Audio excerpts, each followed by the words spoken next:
Hi, everybody. It's Miss Candleberry. I'm here to read with you the next chapter of Harry Potter and the Chamber of Secrets by J.K. Rowling.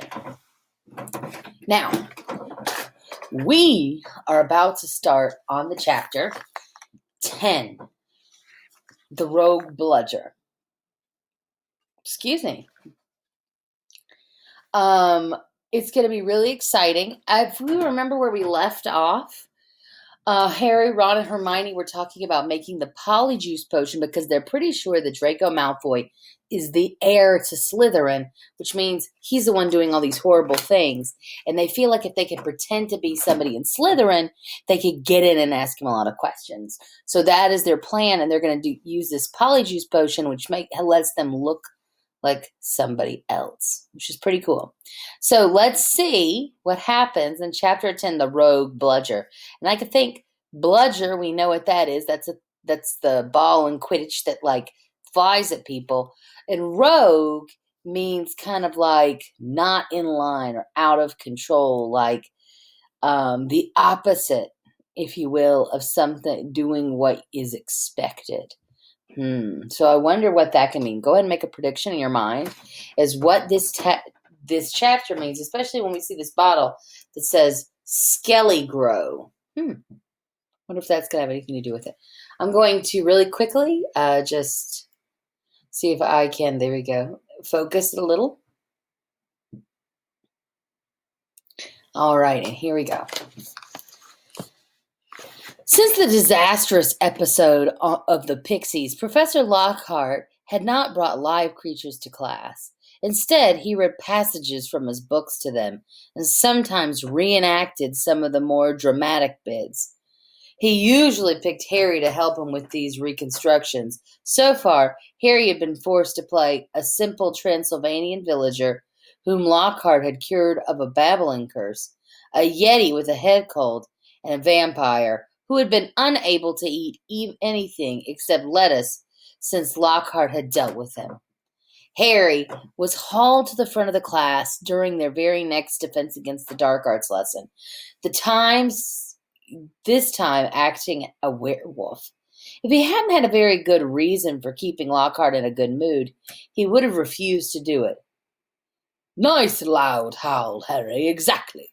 And then, if you believe it, I pounced like this. Slammed him on the floor, thus with one hand. I managed to hold him down with my other. I put my wand to his throat, then screwed up my remaining strength, and performed an immensely complex amorphous charms. He let out a piteous moan. Go on, Harry. Higher than that, good. The fur vanished, the fangs shrank, and he turned back into a man. Oh, I'm going to let you look at this picture of Professor Lockhart with the gleaming teeth. You can kind of see a picture. There's another picture of him behind there. While I read the next part. Simple yet effective, and another village will remember me forever as the hero delivered them from the monthly terror of werewolves' attacks. I feel like Professor Lockhart, after he says something, he winks like this. The bell rang and Lockhart got to his feet. Homework, compose a poem about my defeat of the Wagga Wagga werewolf. Signed copies of Magical Me to the author of the best one.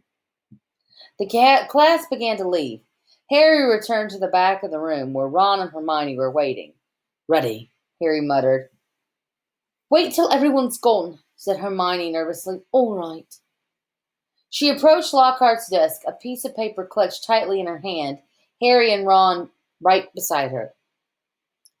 Professor Lockhart, Hermione stammered.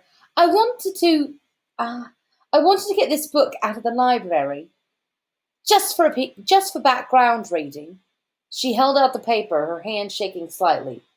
But the thing is, it's in the restricted sections of the library. So I need a teacher to sign for it. I'm sure it would help me understand what you say in Gaddings with Ghouls about slow-acting venoms. Ah, Gadding with Ghouls, said Lockhart, taking a note from Hermione and smiling widely at her. Possibly my very favorite book. You enjoyed it. Oh, yes, said Hermione eagerly. So clever the way that you trapped that last one with the tease trainer. Well, I'm sure no one would mind me giving the best student in the year a little extra help, said Lockhart warmly, and he pulled out an enormous peacock quill. Yes, nice, isn't it? He said, misreading the revolted look on Ron's face. I usually save it for book signings. Oh, there he is with his peacock quill. He scrawled an enormous loopy signature on the note and handed it back to Hermione. So, Harry, said Lockhart while Hermione folded the note with fumbling fingers and slipped it into her bag. Tomorrow, the first Quidditch match of the season. I believe Gryffindor versus Slytherin. Is it not? I hear you're a useful player. I was a seeker. Two. I was asked to try out for the national squad, but preferred to dedicate my life to the eradication of dark forces. Still, if ever you need for a little private training, don't hesitate to ask. Always happy to pass on my expertise to less able players. Harry made an indistinct noise in his throat and then hurried off after Ron and Hermione. I don't believe it, he said as the three of them examined the signature on the note. He didn't even look at the book we wanted. That's because he's a brainless git, said Ron. But who cares? We've got what we needed. He's not a brainless git, said Hermione shrilly as they ran half towards the library. Just because he said you were the best student in our year. They dropped their voice as they entered the muffled stillness of the library. Madame Pince, the librarian, was a thin and irritable woman who looked like an underfed vulture. Most potent potions, she repeated suspiciously, trying to take the note from Hermione, but Hermione wouldn't let go. I was wondering if I could keep it, she said breathlessly. Oh, come on, said Ron, wrenching it from her grasp and thrusting it at Madame Pince. We'll get you another autograph. Lockhart will sign anything if it stands still long enough. Madame Pince held the note up to the light, as though determined to detect forgery, but it passed the test. She stopped away between the lofty shelves and returned several minutes later carrying a large and moldy-looking book. Hermione put it carefully into her bag and they left, trying not to walk too quickly or look too guilty. 5 minutes later, they were barricaded in Moaning Myrtle's out-of-order bathroom once again. Hermione had overridden Ron's objections by pointing out that it was the last place in their right minds anyone would go, and they were guaranteed some privacy. Moaning Myrtle was crying noisily in her cubicle, but they were ignoring her, and she them. Hermione opened most potent potions carefully, and then the three of them bent over the damp, spotted pages. It was clear from a glance why it belonged to the restricted section. Some of the potions had effects almost too gruesome to think about, and there were some very unpleasant illustrations, which included a man who seemed to have turned inside out and a witch sprouting several extra pairs of arms out of her head. Here it is, said Hermione excitedly as she found the page headed the Polyjuice Potion. It was decorated with drawings of people halfway through transforming into other people. Harry sincerely hoped the artist had imagined the looks of intense pain on their face. This is the most complicated potion I've ever seen, said Hermione as they scanned the recipe. Lacewing flies, leeches, fluxweed, and snotgrass, she murmured, running her finger down the list of ingredients. Well, they're easy enough. They're in the student store cupboard. We can help ourselves. Oh, look. Powdered horn of bicorn. I don't know where we're going to get that. Shredded skin of boomslang. That'll be tricky too. And of course, a bit of whoever we want to change into. Excuse me, said Ron sharply. What do you mean, a bit of whoever we're changing into? I'm drinking nothing with crab's toenails in it. Hermione continued as though she hadn't heard him. We don't have to worry about that yet, though, because we'll add those bits last. Ron turned speechless to Harry, who had another worry. Do you realize how much we're going to have to steal, Hermione? Shredded skin of boomslang, that's definitely not in the student's cupboard. What are we going to do, break into Snape's private stores? I don't know if that's a good idea. Hermione shut the book with a snap. Well, if you two are going to chicken out, fine, she said, and there were bright pink patches on her cheeks, and her eyes were brighter than usual. I don't want to break rules, you know. I think threatening muggle-borns is far worse than brewing up a difficult potion. But if you don't want to find out, it's Malfoy. I'll go straight to Madam Pince now and hand the book back in. I never thought I'd see the day when you'd be persuading us to break the rules, said Ron. All right, we'll do it. But not toenails, okay? How long will it take to make? How long will it take to make, anyway? Said Harry, as Hermione looked happier. Excuse me. As Hermione, looking happier, opened the book again. Well, as Fluxsweet has got to be picked at the full moon, and lace wings have got to be stewed for 21 days, I'd say it'd be ready in about a month, if we get all the other ingredients. A month? Said Ron. Malfoy could have tagged half of the muggle-borns in the school by then. Hermione's eyes narrowed dangerously again, and he added swiftly, but it's the best plan we've got, so full steam ahead, I say. However, while Hermione was checking that the coast was clear for them to leave the bathroom, Ron muttered to Harry, It'll be a lot less hassle if you can just knock Malfoy off his broom tomorrow. Harry woke up early on Saturday morning and lay for a while thinking about the coming Quidditch match. He was nervous, mainly at the thought of what Wood would say if Gryffindor lost, but also at the idea of facing a team mounted on the fastest racing broomsticks gold could buy. He'd never wanted to beat Slytherin so badly. After a half an hour of lying there with his insides churning, he got up, dressed, and went down to the breakfast early, where he found the rest of Gryffindor team huddled at the long, empty table, all looking uptight and not speaking much. As 11 o'clock approached, the whole school started to make its way down to the Quidditch stadium. It was a muggy sort of day, with a hint of thunder in the air. Ron and Hermione came hurrying over to wish Harry good luck as he entered the changing room. The team pulled on their scarlet Gryffindor robes, then sat down to listen to Wood's usual pre-game pep talk. Slytherin have brooms. Slytherin have better brooms than us. He began. No point denying it. We've got better people on our brooms. We've trained harder than they have. We've been flying all weathers. Too true, muttered George Weasley. I haven't been properly dry since August, and we're going to make them rue the day. The day let a little bit of slime, Malfoy, buy his way onto their team. Chest heaving with emotion, Wood turned to Harry. It'll be down to you, Harry, to show them that Seeker is something to have. It'll be down to you, Harry, to show them that a Seeker has to have more than a rich father. Get that snitch before Malfoy, or die trying, Harry, because we've got to win today. We've got to.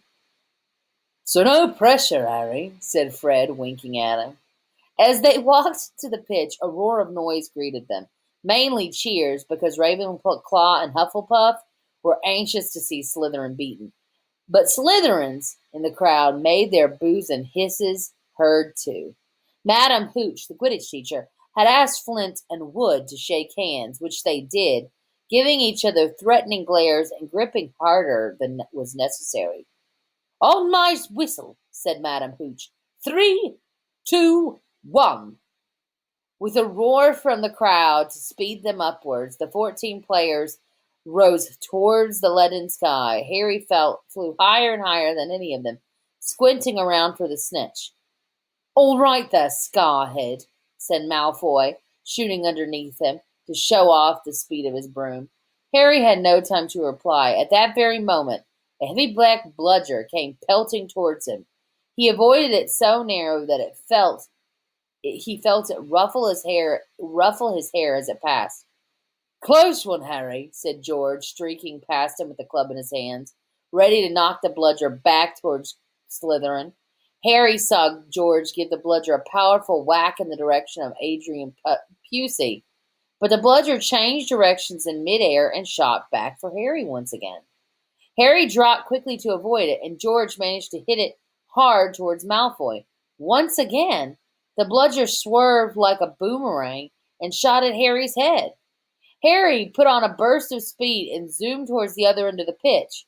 He could hear the bludger whistling along behind him. What was going on? Bludgers never concentrated on one player like this. It was their job to try and unseat as many people as possible.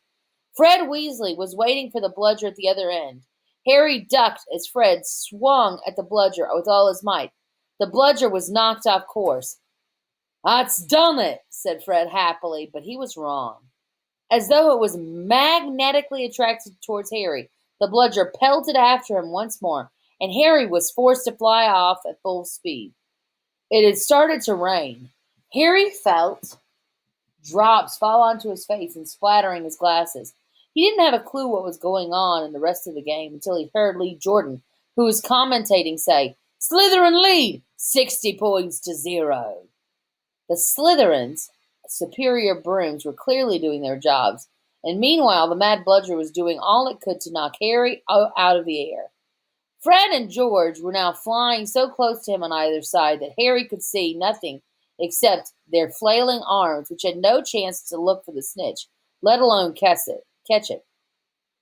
Someone's tampered with the bludger, Fred grunted, swinging his bat with all his might. I should grunt, huh? Someone's tampered with this bludger, Fred grunted, swinging his best and all his might as it launched a new attack on Harry. "We need a timeout," said Fred George, trying to signal Wood to stop the bludger from breaking Harry's nose at the same time. Wood had obviously gotten the message. Madam Hoop's whistle rang, and Harry, Fred, and George dived for the ground, still trying to avoid the magic bludger. "What's going on?" said Wood, as Gryffindor team huddled together, while the Slytherin crowd jeered. "We're being flattened, Fred and George. Where were you when that bludger stopped Angelina scoring?" "We were 20 feet above her, stopping the other bludger from murdering Harry, Oliver," said George angrily. "Someone's fixed it. It won't leave Harry alone. It hasn't gone for anyone else all game. The Slytherins must have done something."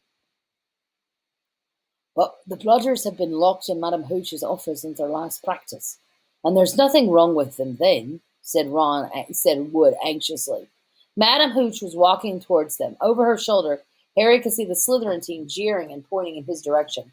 "Listen," said Harry, as she came nearer and nearer. "When you two are flying around me all the time, the only way I'm going to catch the snitch is if it flies at my sleeve. Go back to the rest of the team and let me deal with the rogue one." "Don't be thick," said Fred. "It'll take your head off." Wood was looking from Harry to the Weasleys. "Oliver, this is mad," said Alicia Spinnet angrily. "You can't let Harry deal with that thing on his own. Let's ask for an inquiry." "If we stop now, we'll have to forfeit the match," said Harry. "And we're not losing to Slytherin just because of a mad bludger. Come on, Oliver. Tell them to leave me alone." "This is all your fault," George said angrily to Wood. "Get the snitch or die trying. What a stupid thing to tell him." Madam Hooch had joined them. "Ready to resume play?" she asked Wood. Wood looked at the determined look on Harry's face. Ooh, look at this picture. Okay, I can't keep reading because, well, maybe I can. Here, let me see. I'm gonna pause this. Can I do it? Ooh, okay. There you go. So this, I'm gonna let you. Oh, here actually, I'll freeze it over here so you can kind of see it. You're gonna miss the little rainbow over here. There's a little rainbow right there. But always with the glare. I'll pause this so you can look at Harry racing for a few moments as I read the next part. All right, because there's. All right, here we go. All right, all right, he said. Fred, George, you heard Harry. Leave him alone and let him deal with the bludger on his own. The rain was falling more heavily now. On Madame Hooch's whistle, Harry kicked hard into the air and heard the tell-all whoosh of the bludger behind him. Higher and higher Harry climbed. He looped and swooped and spiraled and zigzagged and rolled. Slightly dizzy, he nevertheless kept his eyes wide open. Rain was speckling his glasses and ran up his nostrils as he hung upside down, avoiding another fierce dive from the bludger. He could hear laughter from the crowd. He knew he must look very stupid. But the Rogue Bludger was heavy and couldn't change directions as quickly as he could. He began a kind of roller coaster ride around the edges of the stadium, squinting through the silver sheets of rain to the Gryffindor goalpost where Adrian Pusey was trying to get past Wood. A whistling in Harry's ear told him the bludger had just missed him again. He turned right over and sped in the opposite direction. Training for the ballet, Potter, yelled Malfoy, as Harry was forced to do some kind of stupid twirl in midair to dodge the bludger. Off Harry fled, the bludger trailing a few feet behind him. Then, glaring back at Malfoy in hatred, he saw it. The golden snitch. It was hovering just inches above Malfoy's left ear, and Malfoy, busy laughing at Harry, hadn't seen it. For an agonizing moment, Harry hung midair, not daring to speed towards Malfoy in case he looked up and saw the snitch. Wham! He had stayed a second too long. The bludger had hit him, smashed into his left elbow, and Harry felt his arm break.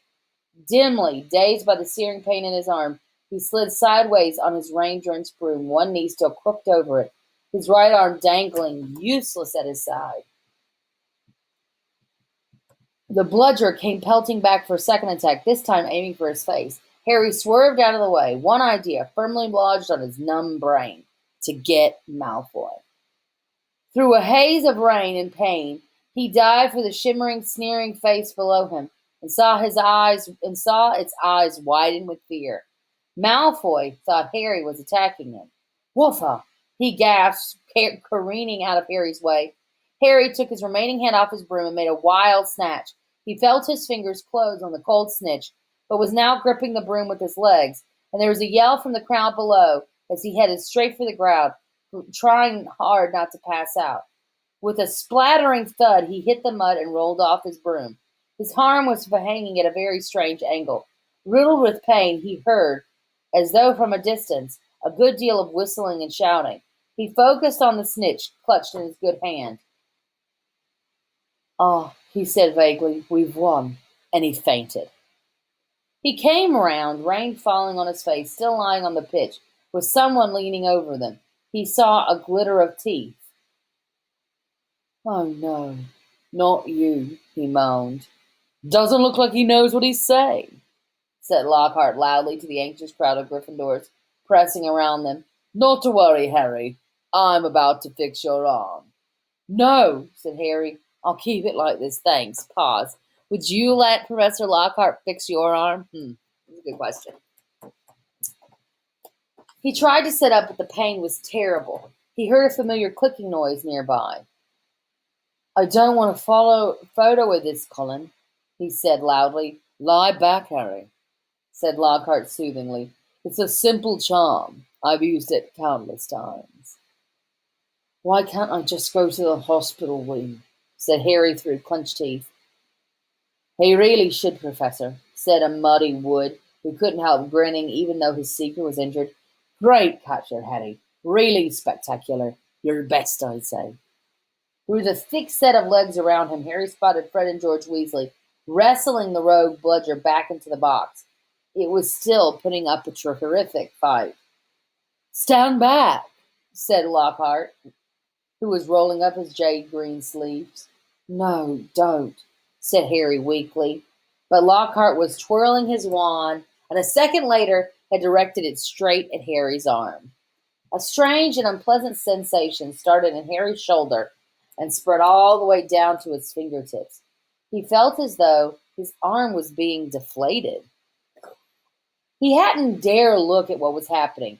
He had shut his eyes, his face turned away from his arm, but his worst fears were realized as the people above him gasped and Colin Creevy began clicking away madly. His arm didn't hurt anymore, nor did it feel remotely like an arm. Ah, said a Lockhart. Yes, well, that can sometimes happen. But the point is, the bones are no longer broken. It's just the thing to bear in mind. So Harry just toddled up to the hospital wing. Ah, Mr. Weasley, Miss Granger, will you escort him? And Madame Pomfrey will be able to tidy you up a bit. Harry got to his feet. He felt strangely lopsided. Taking a deep breath, he looked down at his right side. What he saw nearly made him pass out. Poking the end of his rose was what looked like a thick, flesh-colored glove. He tried to move his fingers, but nothing happened. Lockhart hadn't mended Harry's bones. He had removed them. Ugh, Lockhart. Madame Pomfrey wasn't pleased at all. You should have come straight to me. You should have come straight to me, she raged, holding up the sad, limping remainder of what a half an hour before. Ooh, there's a cool picture of a Skelly Grove of a working arm. I'll let you look at that while I read this. I can mend bones in a second, but growing them back, you will be able to, won't you? Said Harry desperately. I'll certainly be able to, but it'll be painful, Madame Pomfrey said grimly, throwing Harry a pair of pajamas. You'll have to stay the night. Hermione waited outside the curtain drawn around Harry's bed while Ron helped him into his pajamas. It took a while to stuff the rubbery, boneless arm into a sleeve. How can you stick up for Lockhart now, Hermione, eh? Said Ron, calling through the curtain as he pulled Harry's limp fingers through the cuff. If Harry had wanted deboning, he would have asked. Anyone can make a mistake, said Hermione. And it doesn't hurt any more, does it, Harry? No, said Harry, but it doesn't do anything else either. As he swung himself on the bed, his arm flapped pointlessly. Hermione and Madame Pomfrey came around the curtain.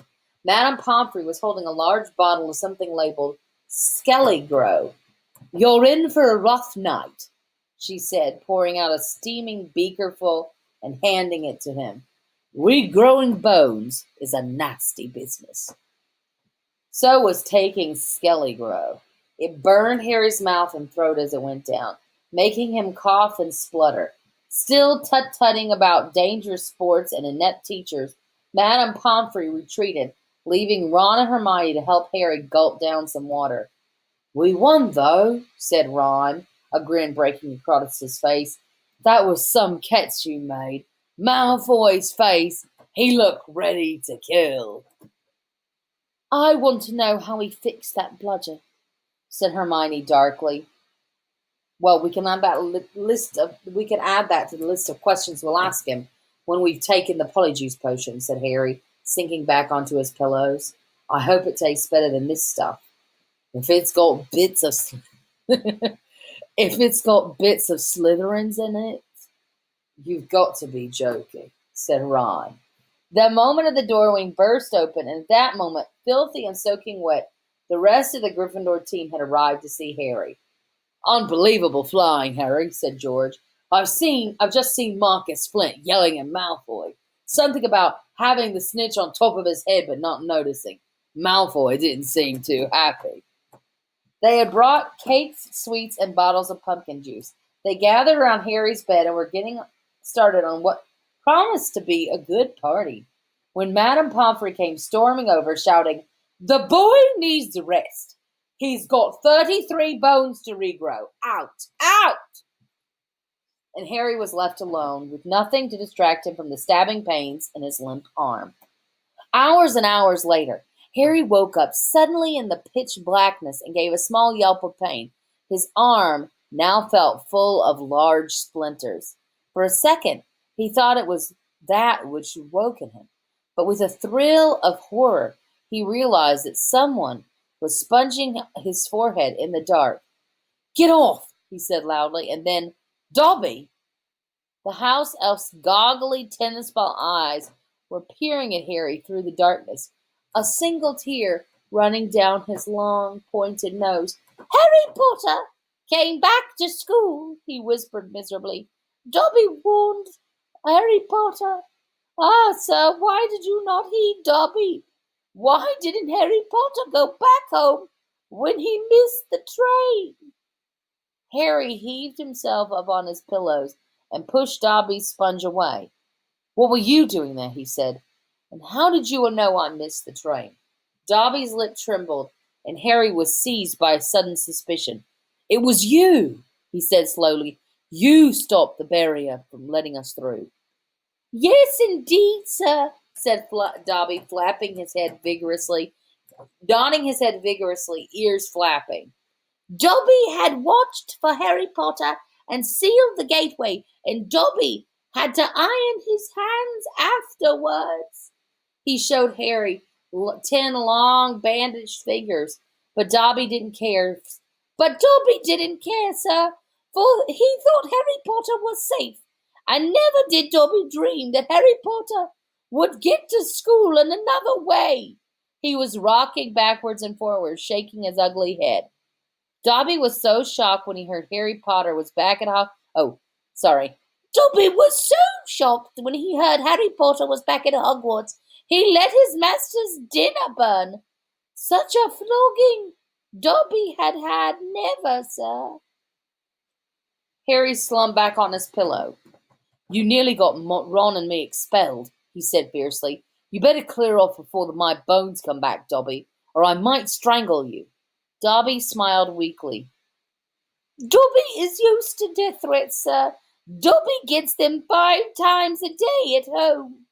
He blew his nose on a corner of his filthy pillowcase he wore, looking so pathetic that Harry felt his anger ebb away in spite of himself. Why do you wear that thing, Dobby? He asked curiously. This, sir, said Dobby, plucking the pillowcase, is a mark of the house elf's enslavement, sir.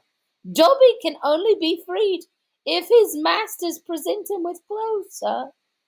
The family is careful not to pass Dobby even a sock, sir, for then he would be free to leave their house forever. Dobby mopped his bulging eyes and said suddenly, Harry Potter must go home. Dobby thought his bludger would be enough to make. Your bludger, said Harry, anger rising once more. What do you mean, your bludger? You made that bludger try to kill me. Not kill, sir, never kill you, said Dobby, shocked. Dobby only wants to save Harry Potter's life. Better sent home grievously injured than remain here, sir. Dobby only wanted Harry Potter hurt enough to be sent home. Oh, is that all? Said Harry angrily. I don't suppose you're going to tell me why you wanted me to send home in pieces. Oh, if Harry Potter knew, Dobby groaned, more tears dripping onto his ragged pillowcase. If he knew what it means to us, to the lowly, the enslaved, us dregs of the magical world. Dobby remembers how it was when he who must not be named was at the height of his power, sir. We house elves were treated like vermin, sir. Of course, Dobby is still treated like that, sir, he admitted, drawing his face on the pillowcase. But mostly, sir, life has improved for my kind since you triumphed over he who must not be named. Harry Potter survived, and then the Dark Lord's power was broken, and it was a new dawn, sir. And Harry Potter shone like a beacon of hope for those of us who thought the dark days would never end. Sir, and now at Hogwarts, terrible things are to happen, are perhaps happening already, and Dobby cannot let Harry Potter stay here. Now that history is to repeat itself, now that the Chamber of Secrets is open once more. Dobby froze, horror-struck. What does horror-struck look like to you? Then grabbed Harry's water jug from beside the table and cracked it over his own head, toppling out of sight. A second later, he crawled back onto the bed, cross-eyed, muttering, "Bad Dobby, very bad Dobby." So there is a chamber of secrets. So there is a chamber of secrets, Harry whispered. And did you say it's been open before? Tell me, Dobby. He secured the house elf's bony wrist as Dobby's hand inched towards the water jug. But I'm not Muggleborn. How can I be in danger from the chamber?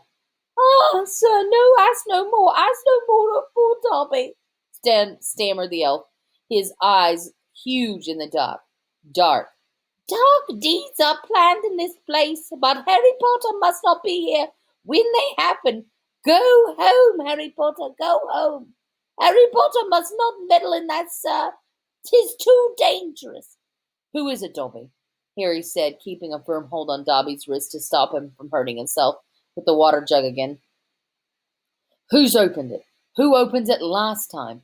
Dobby can't, sir, Dobby can't, Dobby mustn't tell, squeaked the elf. Go home, Harry Potter, go home.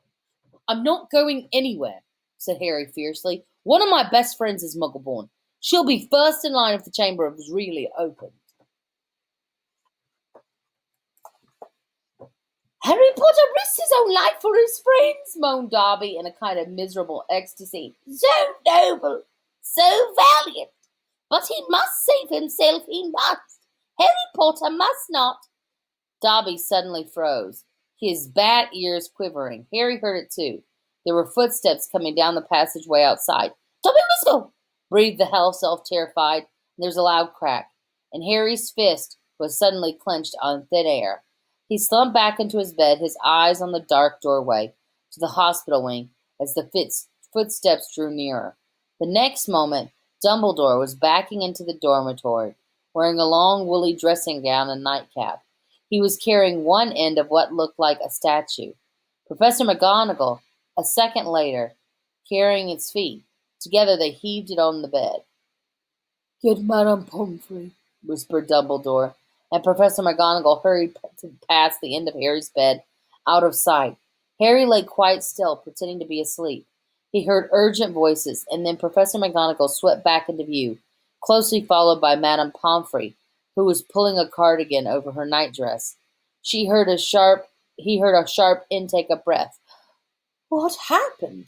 Madame Pomfrey whispered to Dumbledore, bending over the statue on the bed. Another attack, said Dumbledore. Minerva found him on the stairs. There is a bunch of grapes next to him, said McGonagall. I think he was trying to sneak up here to visit Potter. Harry's stomach gave a horrible lurch. Slowly and carefully he raised himself a few inches so he could see the statue on the bed, a ray of moonlight across its staring face. It was Colin Creevey. His eyes were wide and his hands were stuck up in front of him, holding his camera. Petrified, whispered Madame Pomfrey. Yes, said Professor McGonagall, but I shudder to think, if Albus hadn't been on the way downstairs for a hot chocolate, who knows what might have. Then the three of them stared down at Colin. Then Dumbledore leaped forward and pried the camera out of Colin's rigid grip. You don't think he managed to get a picture of his attacker? Said Professor McGonagall eagerly. Dumbledore didn't answer. He pressed open the back of the camera. Good gracious, said Madame Pomfrey. A jet of steam had hissed out of the camera. Harry, 3 beds away, caught the acrid smell of burnt plastic. Melted, said Madame Pomfrey wonderingly. All melted. What does this mean, Albus? What does it mean, Albus? Professor McGonagall asked urgently. It means, said Dumbledore, that the Chamber of Secrets is indeed open again. Madame Pomfrey clamped her hand over her mouth, and Professor McGonagall stared at Dumbledore. But Albus, surely, who? The question is not who, said Dumbledore, his eyes at Colin. The question is, how? And from what Harry could see of the professor's McGonagall's shadowy face, she didn't understand this any better than he did. So, Colin Creevy, the kid who likes to take pictures of Harry, has been petrified, which petrified means like you're like a statue. You're not moving, you're not breathing, like stuck. So, that's kind of scary. Like he's kind of stuck. He can't move or anything. So, we're going to find out. You could go ahead, if you've never read this book, and think to yourself, or watch the movie, what could have made him petrified? Chapter 11, ooh, that's kind of gross looking. It's called The Dueling Club. Duel on God. And we'll read that tomorrow. Thanks for joining.